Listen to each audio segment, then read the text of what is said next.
What is PAM? Primary amoebic meningoencephalitis or PAM is caused by Naegleria fowleri, a amoeba that grow in warm freshwater lake, pond and river.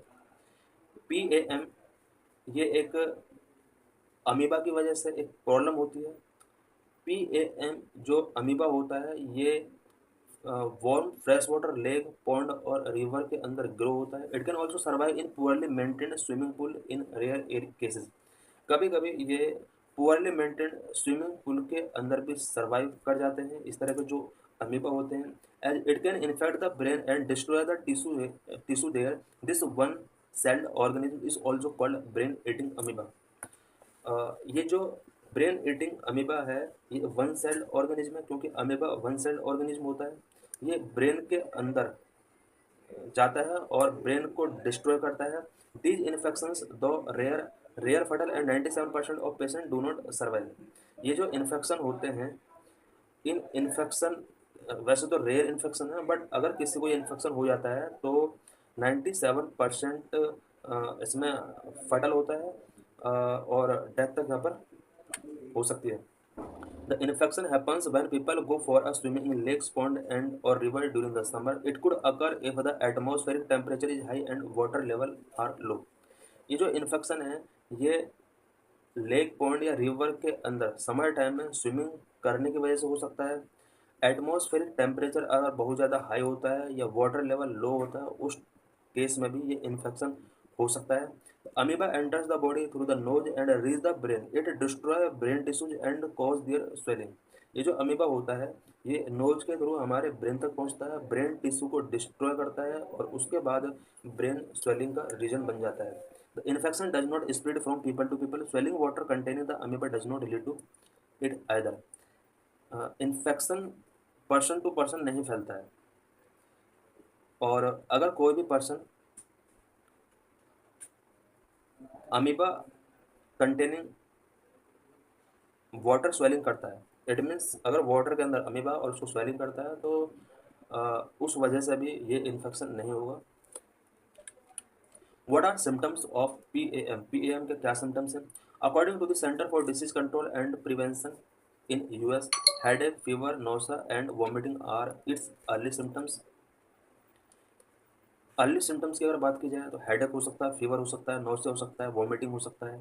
The disease can progress rapidly. Stiff neck, confusion, lack of attention to people and surrounding, loss of balance and hallucinations are later symptoms.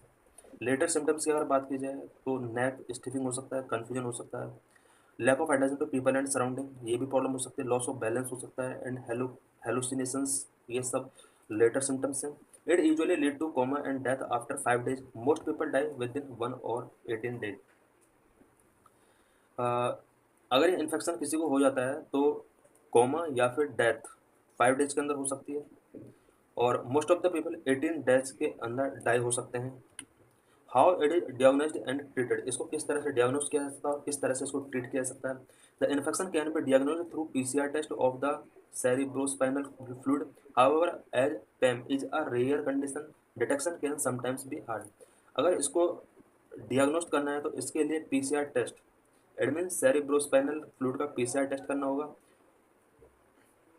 वैसे तो इसका जो detection है इस problem का वो identify करना बहुत ही हार्ड होता है, और अगर आइडेंटिफाई हो जाता है तो PCR टेस्ट इसका जरूरी हो जाता है। There is no standard treatment method available. Kerala health department has procured miltefosine, a broad spectrum anti microbial drug from Germany for the treatment of infected person.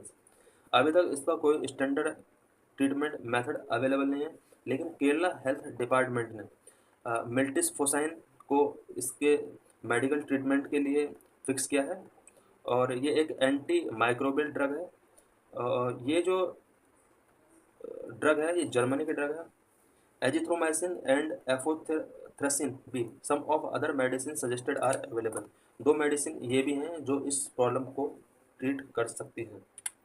What can be done to reduce the risk? अगर हमें इस risk को reduce करना है brain eating amoeba की वजह से जो रिस्क है उसको अगर हमें रिड्यूस करना है तो उसके लिए हमें क्या करना होगा, होल्डिंग द नोज और wearing a nose clip while jumping और diving into fresh water are some of the steps suggested to avoid the infection.